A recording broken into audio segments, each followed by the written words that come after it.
자, 오늘 우리가 살펴볼 말씀은요.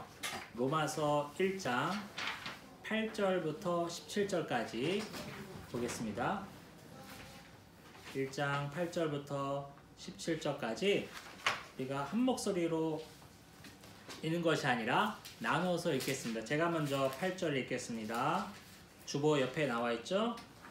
먼저 내가 예수 그리스도로 말미암아 너희 모든 사람에 관하여 내 하나님께 감사함은 너희 믿음이 온 세상에 전파됨이로다.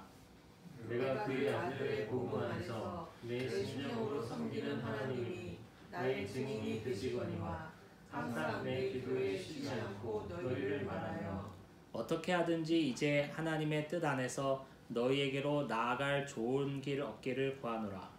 내가 너희 보기를 간절히 원하는 것은 어떤 신령한 은사를 너희에게 나누어 주어 너희를 견고하게 하려 함이니 이는 곧 내가 너희 가운데서 너희와 나의 믿음으로 말미암아 피차 안위함을 얻으려 함이라.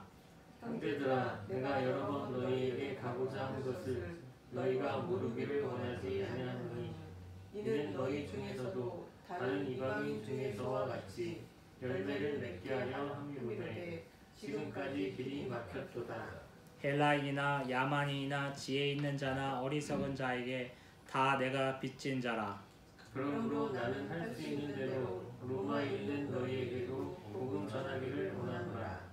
내가 복음을 부끄러워하지 아니하노니 이 복음은 모든 믿는 자에게 구원을 주시는 하나님의 능력이 됨이라. 먼저는 유대인에게요 그리고 헬라인에게로다. 다같이 복음에는 하나님의 의가 나타나서 믿음으로 믿음에 이르게 하나니 기록된 바 오직 의인은 믿음으로 말미암아 살리라 함과 같으니라. 아멘. 네, 감사합니다. 자, 오늘은 지난주에는 뭘 살펴봤냐면 사도 바울이 로마 교회에게 전하는 인사말, 그쵸? 편지 끌으니까 인사말이 있었잖아요. 나 바울은 뭐 사도다 얘기하면서 그 내용을 살펴봤습니다. 1절부터 17절까지가 로마서의 서론이에요. 근데 오늘은 이제 그 서론의 후반부를 살펴볼 텐데 아주 중요한 내용이 있어요. 뭐냐면 후반부의 마지막 절 16, 17절은 서론에 있는 내용이지만 로마서 16장짜리 로마서 전체의 주제어라고 봐도 과언이 아닌 그런 문장을 우리가 살펴보게 되겠습니다. 자, 그러면 살펴볼까요? 보니까 8절에 보니까 뭐라고 나와 있어요? 내가 너희 때문에 너희로 인해서 하나님께 감사한다 이런 말이 나와 있어요. 8절에 나와 있잖아요. 로마 교회로 인해서 사도 바울이 하나님께 감사한다 하면서 8절이 시작됩니다. 하나님께 감사한다. 특히 편지를 받는 바울 서신의 편지를 받는 수신자의 교회로 인하여 내가 하나님께 감사한다 이런 표현은 사도 바울의 전형적인 패턴입니다. 단지 하나가 예외가 있어요. 우리가 예전에 갈라디아서 강의 때도 살펴보았지만 다른 복음이 갑자기 갈라디아 교회에 쳐들어와서 니네 할례 받지 않으면 기독교인 아니야. 니네 반쪽짜리야. 이런 얘기 떠들어 다녀가지고 엄청 위급한 상황에 썼던 갈라디아 교회. 그 갈라디아서를 제외하고 사도 바울의 모든 서신에는 너희 교회가 어쩌고 저쩌고 해서 내가 하나님께 감사한다. 이런 내용의 그런 패턴이 나와 있습니다. 로마서에도 그런 내용이 나와 있는 겁니다. 나와 있는데 감사한 게 뭐냐면은 8절 밑에 나와 있죠. 너희 믿음이 온 세상에 전파됐기 때문에 내가 하나님께 감사한다 이렇게 나와 있습니다. 여러분, 로마에 교회가 이미 있었어요. 사도 바울이 지금 57년경에 이거 썼다고 그랬는데 사도 바울이 세운 교회가 아닙니다. 심지어 사도 바울은 로마에 가지도 않았어요. 로마에 가지도 않았고 로마 교인들을 만나보지도 않았어요. 그런데 로마 교회의 믿음이 아주 좋다라는 소문이 사도 바울에까지 들려서 그걸 통해서 하나님께 감사한다고 얘기하고 있는데, 로마는 그때 당시가 로마 제국 때니까요. 황제는 네로 황제였죠. 전 세계의 중심국이죠. 최강대국이고, 그렇기 때문에 그 로마 제국의 수도 로마는 전 세계의 중심지였어요. 그곳에 뭐 문화, 교역, 학문, 예술이 아주 알짜배기로 모여있는 그런 문명의 수도이기도 했다는 거예요. 그래서 전 세계 사람들이 로마에 온통 관심을 쏟고 있었어요. 전 세계의 눈과 귀가 로마에 온통 쏠려 있었기 때문에 로마에서 멀리 떨어져 있는 사도 바울에게도, 지금은 이제 고린도에 있는 거니까요. 사실은 비행기로는 얼마 안 걸려요. 1시간도 안 될걸. 로마에서 고린도까지는, 고린도는 지금 뭐 그리스 위에 있는 마게도니아 반도 끝에 있는 부분이니까 비행기로는 아마 1시간 정도밖에 안 걸릴 거예요. 하지만 그때 당시는 막 뭐 한 달 이상을 걸어가야 되니까 멀리 떨어져 있는 바울에게까지 로마 교회의 교인들의 믿음이 좋다는 소문이 들렸습니다. 그걸 통해서 내가 감사한다 라고 8절이 말하고 있어요. 자, 그리고 이제 9절을 보니까 로마 교회를 위하여 사도 바울이 계속 쉬지 않고 너희들을 위해서 기도한다는 내용이 나와 있어요. 어찌나 열심히 진실되게 로마 교회를 위해서 기도하는지, 내가 너희를 위해서 기도하는 것은 다른 사람은 몰라도 누가 증인이 된다고요? 9절에 나와 있죠. 하나님이 증인이 되신다는 거예요. 이것보다 더 진실된 표현이 뭐가 있습니까? 사실은 우리가 기도할게요 하면서도 깜빡 잊을 경우가 많은데, 다른 사람은 몰라도 하나님이 내가 너희를 위해서 기도하는 것을 다 보셨다, 증인이 되셨다라고 말할 정도로 지금 사도 바울은 로마 교회를 위해서 쉬지 않고 기도한다고 고백하고 있습니다. 여기서 쉬지 않고 기도한다는 것은 그 원어적으로 보면은 정말 쉴 새도 없이 기도한다는 것이 아니라 오히려 정기적으로 하루에 몇 차례씩 기도의 시간을 갖고 정기적으로 기도한다고 이해하는 것이 더 좋다고 그래요. 자, 그러면서 이제 10절에는 사도 바울이 내가 로마로 가기 원한다, 로마로 꼭 가고 싶다라는 뜻을 피력하고 있습니다. 근데 11절부터가 중요한데, 10절은 내가 너의 직접 찾아가서 보기를 원한다라고 말하면서 11절부터는 왜 내가, 바울이 로마에 가기를 원하는지 이유를 설명하고 있어요. 첫 번째 뭐냐면요, 신령한 은사를 로마 교회에 나누어 주어 로마 교회가 견고하게 하기 위해서 가고 싶다라고 말하고 있습니다. 11절이에요. 여기서 중요한 게 있어요. 로마 교회에게 뭘 나눠준다고? 신령한 은사를 나눠주어서 로마 교회가 견고하게 서는 것을 돕기 위해서 내가 로마 교회를 방문하고 싶다 지금 말하고 있는 거예요. 신령한 은사가 뭘까요? 여기서 우리가 조심해야 됩니다. 신령한 은사라고 해서 뭐 신비주의나 성령주의, 체험주의 이런 식으로 나가면 안 돼. 뭐 귀신을 쫓거나 병을 고치거나 그 다음에 뭐 하늘에 있는 권세를 이 땅 가운데 막 행하거나 이런 식으로 생각하면 안 됩니다. 그런 쪽의 은사는 아니에요. 뭐냐면요, 정확하게 알 수 없어요. 여기서 언급되고 있지 않으니까. 하지만 로마 교회를 견고하기 위해서 내가 신령한 은사를 나눠주고 싶다라는 말을 통해서 알 수 있는 건 뭐냐면, 로마 교회가 아직 믿음이 연약할 수 있는데 로마 교회 성도를 단단히 붙들 만한 무언가를 나누어주고 싶은 것이다. 로마 교인들이 신앙생활을 하는 데 있어서 정말 믿음을 견고하게 다시 확고히 세울 수 있는 뭐 어떤 것을 나누어주고 싶다라고 우리가 해석하는 게 중요합니다. 왜냐하면 로마 교회는 아까 말씀드렸다시피 네로 황제가 다스리고 있던 시대였기 때문에 기독교에 대한 탄압이, 핍박이 심했습니다. 정말 믿음을 이어나가는 것이 목숨을 걸고 행해야 될 그런 일이었어요. 그래서 한번 예수 그리스도의 복음을 받아들이고 마음이 뜨거워져서 주여 하고 믿음을 갖고 시작을 했다고 치더라도 그 믿음이 쉽게 유지될 수 없는 엄청난 어려운 상황이 이때의 상황이에요. 한 번 믿음이 불타왔다고 해서 은혜 받았다고 해서 그걸로 버티기에는 지금 로마의 상황이 너무나 팍팍해. 그래서 사도 바울은 아마도 로마 교인들을 권면하고 다시 세우고 또 인커리지먼트 하기 위해, 그렇죠? 뭔가 확 길을 불어넣어 주기 위해 로마 교회를 방문하고 싶었다고 얘기하는 게 아닌가 싶습니다. 자, 둘째는 뭐냐면 바울이 실제로 여러 번 내가 로마로 가고자 했으나 여러 이유로 길이 막혔다는 것을 로마 교회에 알리고 싶었어요.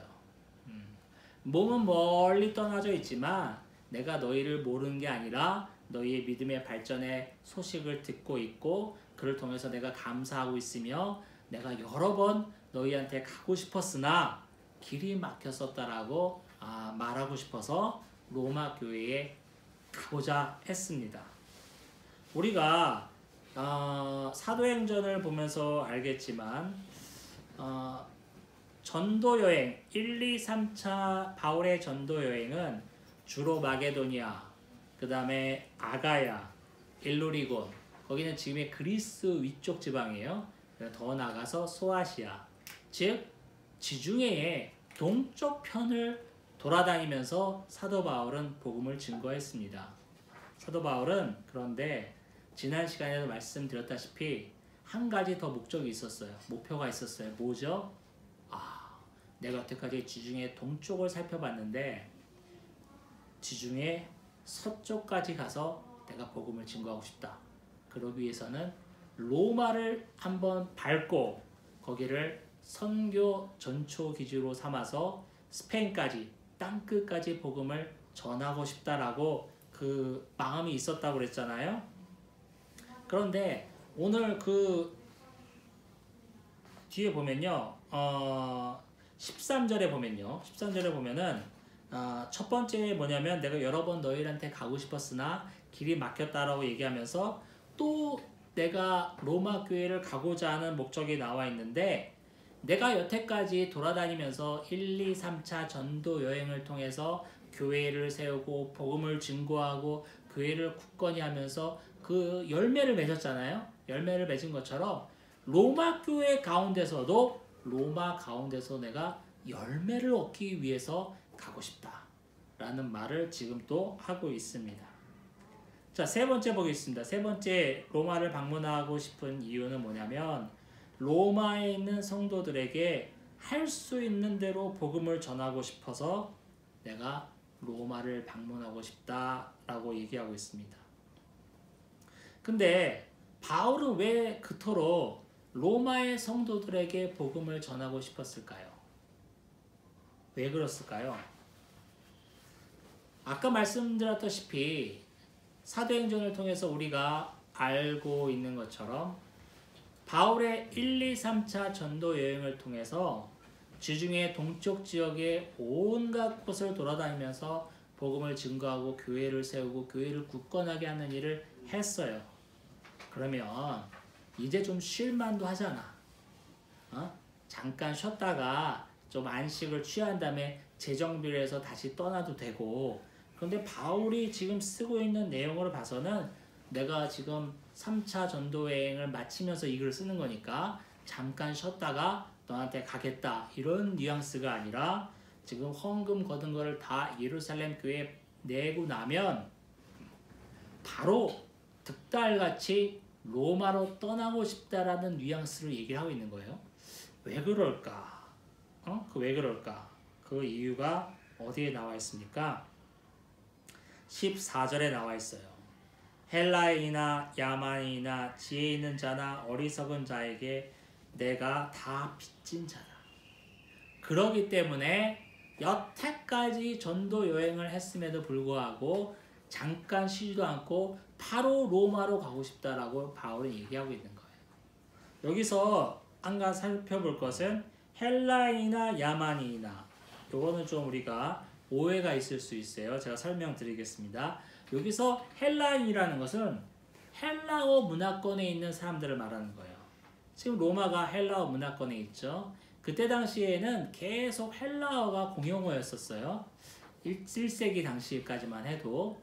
그래서 뭐 그리스 지역, 그리스는 헬라 문화니까, 또 로마 지역, 또 유럽의 주요 그런 지역들이 다 헬라어 문화권에 있었어요. 그러면 헬라어 문화권에 있는 사람들을 헬라인이라고 말하는 거예요. 그럼 야만인은 뭐냐면 그냥 뭐 옷도 제대로 안 입고 뭐 돌아다니는 원시 부족, 이걸 얘기하는 게 아니라 비헬라어권 사람들을 말하는 거예요. 여기서는 그렇게 이해하시면 됩니다. 그러니까 헬라인이나 야만이나 이 표현은 뭡니까? 전 세계 모든 사람이란 뜻입니다. 또 지혜 있는 자나 어리석은 자도 뭐 지혜가 있고 없고 이런 식으로 비교급으로 쓴 것 같지만 그게 아니라 결국에 이것도 온 인류를 칭하는 거예요. 모든 사람을 칭하는 거예요. 그렇게 해석할 때 우리가 다시 읽어보겠습니다. 모든 사람에게 다 내가 빚진 자다라고 말하고 있습니다. 바울은 이런 빚진 자의 마음이 있었기 때문에 지금 3차 전도 여행을 마치는 과정이 있지만 바로 로마로 가서 로마 교회를 보기를 원했습니다. 빚진다는 것은 무슨 뜻입니까? 두 가지 경우가 있어요. 첫 번째는 뭐냐면 안성빈이 우리 박근 목사님한테 바로 돈을 빌리는 거지. 그러면 박근 목사님한테 내가 빚진 자가 되는 거죠. 빚이 있는 거죠. 두 번째 경우는 뭐냐면 박근 목사님이 나한테 돈 100만 원을 줬어요. 줘가지고 아유 안 목사님 이거 돈 내가 동호 형제한테 줘야 되는데 못 줬습니다. 동호 형제한테 전해주세요 하면서 나한테 돈을 맡겼어. 그러면 안성빈 목사는 동호 형제한테 그 돈을 주기까지는 빚진 자가 되는 거예요. 돈을 맡았으니까. 바울이 빚진 자라고 표현하는 것은 이 후자의 경우에 해당됩니다. 사도행전 9장에서 부활하신 예수님을 바울을 부르셨죠. 바울아 바울아 나는 네가 핍박하는 예수다. 어찌하여 나를 이렇게 핍박하느냐 하면서 예수님이 바울을 부르셨어요. 그리고 어떻게 하셨습니까? 이방인의 사도로 부르셨고 이방인의 사도로 보내셨습니다. 바울은 복음을 맡은 자가 됐어요. 이방인들에게 복음을 증거해야 되는데 예수님이 바울에게 복음을 맡긴 거예요. 바울아 내가 너한테 복음을 맡길 테니 이걸 이방 땅에 다 전해라. 돈을 맡긴 것처럼. 그래서 사도 바울이 내가 빚진 자라고 얘기하는 거예요. 아직도 내가 모든 민족을 다니면서 복음을 증거하지 못했는데 예수님으로부터 맡은 복음을 그들에게 나눠주지 못했는데 아직 빚진 마음이 있다라는 거예요. 이런 마음이 있기 때문에 사도 바울은 빨리 로마 교회를 방문하고 싶었습니다. 이게 중요합니다, 여러분. 사도 바울은 이 빚진 마음을 털고 싶었어요. 이 부채감을 어서 해소하고 싶었어요. 그래서 할 수만 있는 대로 여러 민족을 다니면서 복음을 증거하고 싶었습니다. 이런 사명을 맡았는데 로마 교회 성도들을 보기는커녕 그 땅을 여태까지 한 번도 밟아보지 못했으니 얼마나 그 마음이 안달이 났겠어요. 복음을 증거하지 못해서 안달이 난 바울의 마음, 이런 마음이 있었기 때문에 사도 바울은 내가 로마 교회를 방문하고 싶다 이렇게 말하고 있는 겁니다. 자, 그리고 그 다음에 중심적인 내용은 17절, 18절 우리가 살펴보겠는데요. 한번 보겠습니다. 제가 말씀드렸다시피 이 부분은 로마서 전체의 주제 문구라고 생각해도 돼요. 16절을 제가 보니까 뭐라고 나와 있습니까? 내가 복음을 부끄러워하지 아니하노니, 내가 복음을 부끄러워하지 아니한다 라고 말하고 있습니다. 이거는요 부정문을 사용한 곡어법이에요. 말을 곡한다, 뭐죠? 휘게 만든다, 왜곡하게 만든다, 이런 말이죠. 부정문을 사용한 곡어법인데, 이 곡어법은 긍정을 강조하기 위해서 쓰인 거예요. 그래서 많은 주석가들은 이 바울이 이렇게 쓴 이유는 사실은 뉘앙스는 이거예요. 내가 복음을 부끄러워하지 아니한다가 아니라 내가 복음을 자랑한다, 자랑스럽게 여긴다라고 해석하는 게 맞습니다. 그러면 왜 굳이 바울이 부정문을 사용하면서 고고법을 사용하면서 내가 복음을 부끄러워하지 아니한다라는 말을 썼을까? 많은 주석가들은 이렇게 해석합니다. 뭐냐면 당시 로마 교회에 복음을 부끄러워하는 사람들이 많이 생겼어요. 그래서 그런 성도들에게 격려를 하기 위해서 내가 복음을 부끄러워하지 아니한다라고 말문을 열고 있습니다. 네로 황제 시대에 기독교는 엄청난 핍박을 받았습니다.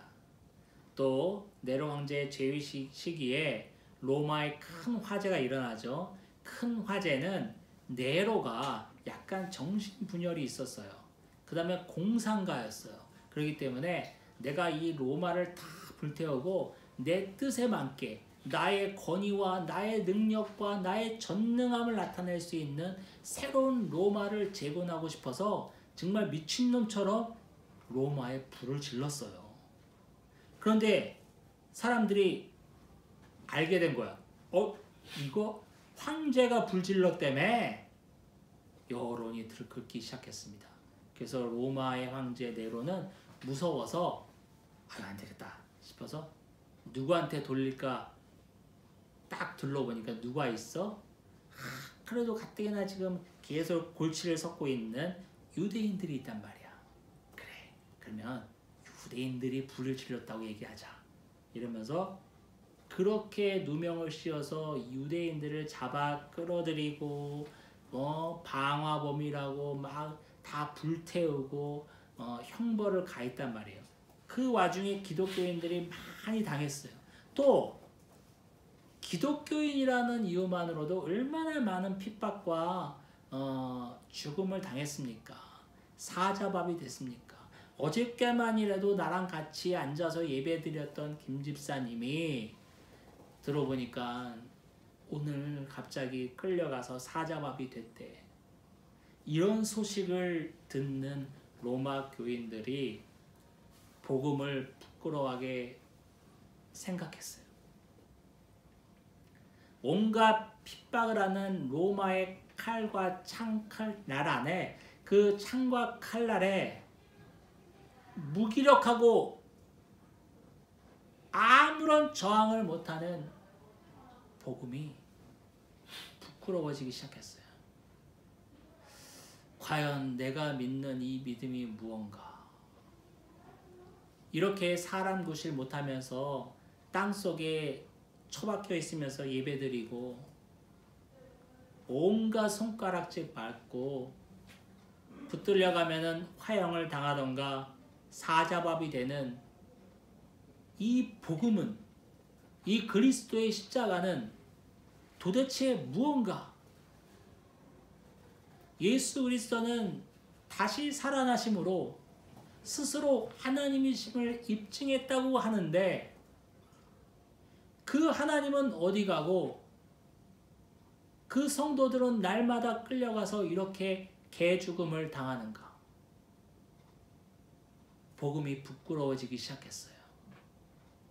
복음이 너무 무력하게 보이기 시작했어요. 수많은 배교자들이 생겼습니다.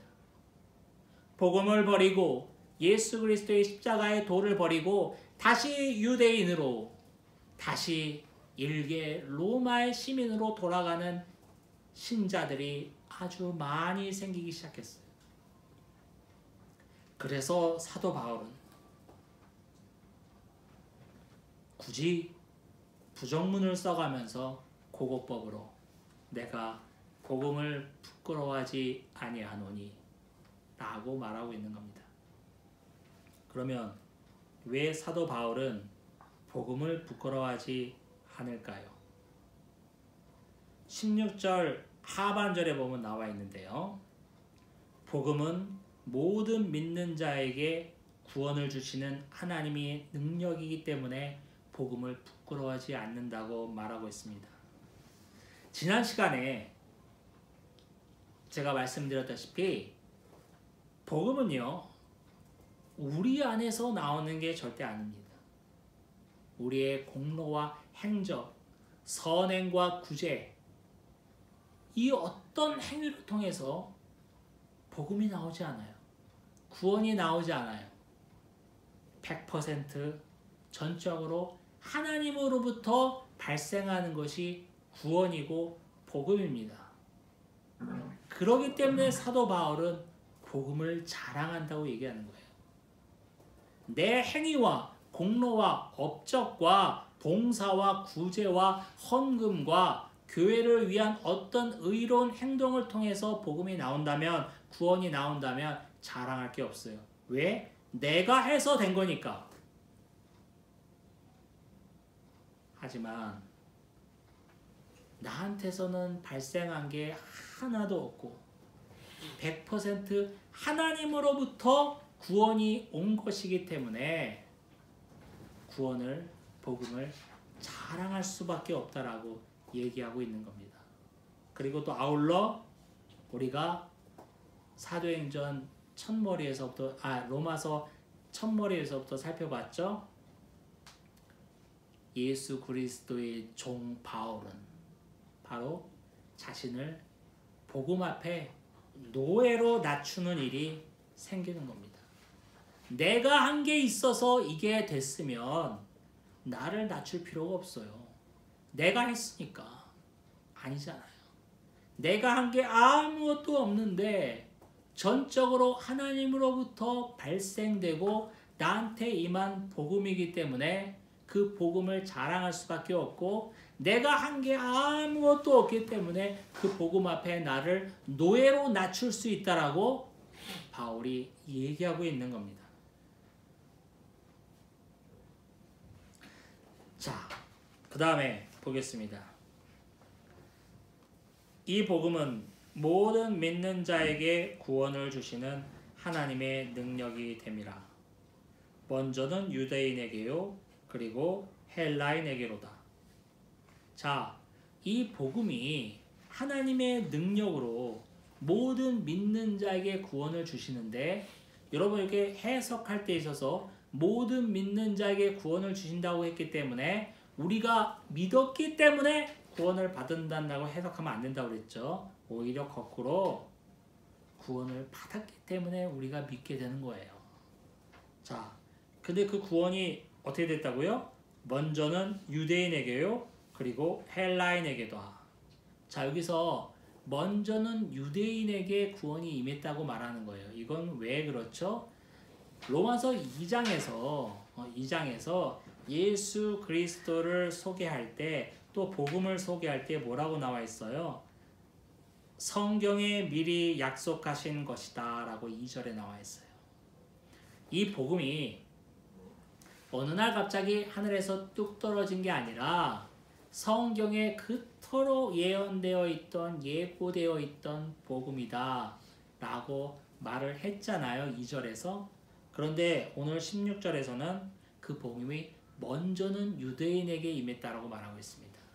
왜 유대인에게 임했다고 말했죠? 유대인을 우월하게 말한 게 아니에요. 유대인이 다른 민족보다 우월하다, 탁월하다, 이렇게 비교급으로 말한 게 아니에요. 이거는 시간차의 문제입니다. 복음이 2절에서 분명히 사도 바울이 성경에 미리 약속하신 것이다 라고 얘기했잖아요. 성경을 누가 받았습니까? 유대인이 받았잖아요. 하나님의 말씀을 유대인이 제일 먼저 받았잖아요. 그래서 복음도 유대인이 먼저 받았다라고 말하면서, 그리고 그리고는 뭐예요? 대등 관계를 이어주는 접속사잖아요. 그래서 A and B는 A와 B잖아요. 거기에 비교급이 들어간 게 아니에요. 그냥 대등한 관계에서 나열한 거니까 먼저는 유대인에게요. 그리고 헬라인에게로다. 헬라인은 뭐죠? 유대인의 반대말이죠. 유대인이 아닌 모든 이방 민족을 뜻하는 겁니다. 그래서 그 복음이 믿는 모든 자에게 구원을 주시는데 먼저는 유대인에게 임했지만 전 세계의 모든 인류에게 임하는 하나님의 능력이기 때문에 내가 복음을 부끄러워하지 않는다. 내가 복음을 자랑한다. 라고 바울이 지금 언급하고 있습니다. 17절 보겠습니다. 복음에는 하나님의 의가 나타나서 믿음으로 믿음에 이르게 하나니 기록된 바 오직 의인은 믿음으로 말미암아 살리라 함과 같으니라. 하박국 2장 14절에 나와 있는 구절을 인용했습니다. 자, 복음에는 하나님의 의가 나타났다고 그랬어요. 복음은 뭐죠? 예수 그리스도의 대속 죽음을 통해서 우리가 전가받게 된 의가 복음에 있어요. 하나님의 의는 무엇일까? 하나님의 의가 복음에 나타났는데 하나님의 의가 무엇일까 참 궁금합니다. 제가 한번 설명을 읽어드리겠습니다. 하나님의 의는 죄인들에게 그들 자신의 것이 아닌 하나님의 의를 주심으로써 그들과 자신의 관계를 바로잡으시는 하나님의 의로우신 주도권입니다. 이게 뭐예요? 다시 한번 풀어서 해석하면 하나님의 의는 죄인된 우리 자신의 어떤 것이 아니라 죄인된 우리의 어떤 내면에 있는 어떤 모든 이런 것이 아니라 하나님의 의를 우리한테 전가시킴으로, 전가시킨다는 것은 옮긴다는 거예요. 전가는 옮긴다는 거예요. 우리의 어떤 무엇이 아니라 죄인된 우리의 어떤 무엇이 아니라 하나님의 의를 우리에게 전가시킴으로 죄인된 우리가 하나님과 화합하고 화해하게 만드는 주권적인 하나님의 은혜가 하나님의 의예요. 좀 어렵죠? 좀 어려운데 명백하게 생각해야 됩니다. 뭐라고? 복음에는 하나님의 의가 나타났다고 그러는데 그 하나님의 의는 죄인된 우리로부터 발생되는 그 어떤 무엇이 아니라 하나님의 의를 우리에게 하나님께서 전가시킴으로 인해서 우리와 하나님을 화합하게 만드는 하나님의 주권적인 행위, 역사가 바로 하나님의 의입니다. 복음의 내용이 그렇잖아요. 여러분, 예수 그리스도의 십자가의 죽음을 믿는 자에게는 예수 그리스도의 의가 우리에게 전가되는 겁니다. 전가된다는 것은 옮겨진다고 그랬죠? 그렇다고 해서 우리가 죄가 싹 없어지고 의인이 됩니까? 아니에요. 그대로 우리는 죄인이야. 그대로 우리는 죄인인데 예수 그리스도의 의를 우리가 전가받음으로 하나님 앞에서는 우리가 의인으로 취급받고 하나님과 우리가 화합하게 되는 겁니다. 지난 시간에 로마 황제가 선포했던 유앙겔리온 뭐였죠?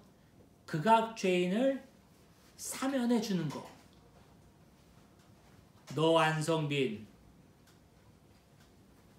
극악 죄인 안성빈, 로마 황제의 이름으로 오늘부터 사면된다. 이게 유앙겔리온이잖아요. 이 사면된다는 선포령이 내려졌을 당시 안성빈의 죄가 없어진 겁니까? 아니에요. 수십 명을 쳐 죽인 안성빈의 죄는 없어지지 않았어. 왜? 내가 죽인 자가 다시 살아나지 않았잖아.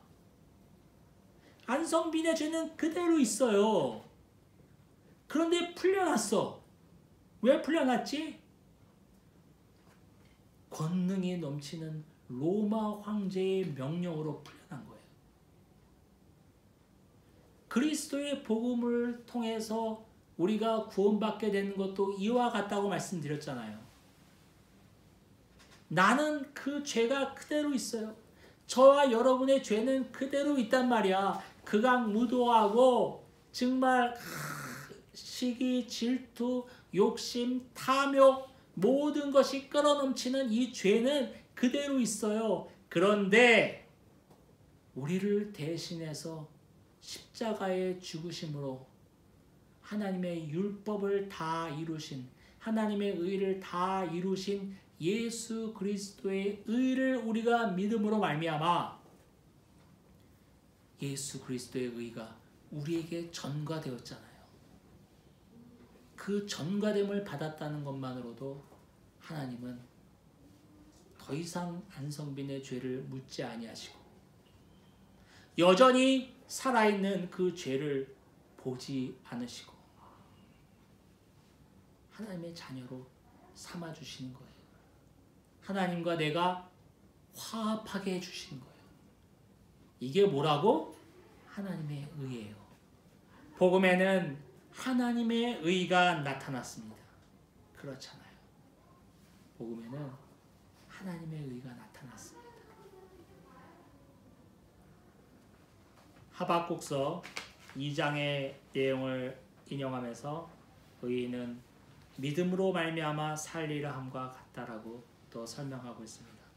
여기 17절에 믿음으로 믿음에 이르게 한다 이런 말이 있는데 이거는 뭐 많은 해석이 있어요. 앞에 믿음은 뭐 행위고 뒤에 믿음은 뭐 그리스도의 의다 이러면서 여러 가지 해석이 있는데 그거는 뭐 저는 뭐 이렇게 복잡하게 설명하지 않고요. 각서라고 한마디로 말하면 진실된 믿음입니다. 내 존자를 통해 내 존자가 전 자아가 담보되어 있는 진실된 믿음이에요. 입으로만 떠드는 믿음이 아니라 내 전 자아가 담보되어 있는 진실된 믿음으로 말미암아 우리가 의인이 된다. 오늘은 여기까지 살펴보겠습니다. 적용점은 저는요 사도 바울의 부채감을 우리에게 적용점을 주고 싶습니다.